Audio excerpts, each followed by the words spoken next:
Hello বন্ধুরা, সবাই কেমন আছো? আজকে আমার লাঞ্চ ভিডিও। ভাত, মাছ সর্ষে, কাঁচা পোস্ত, আর এখানে মাছের তেলটা আছে, নুন হলুদ মাখিয়ে। খুব অলসতা লাগলো, আর করলাম না। এটা কাল হবে, ফ্রিজে রেখে দেওয়া হবে। আর লাউ তরকারি, ধনেপাতা টমেটো সব দিয়ে লাউ তরকারি আছে আমাদের লাঞ্চে। মাছ সর্ষে, কাঁচা পোস্ত,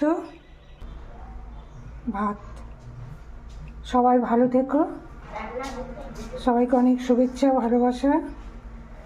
আমার ভিডিও কেমন লাগে কমেন্টসে জানাবে। সকলকে অনেক ভালোবাসা দিয়ে রাখলাম। নেক্সট ভিডিওয় দেখা হবে।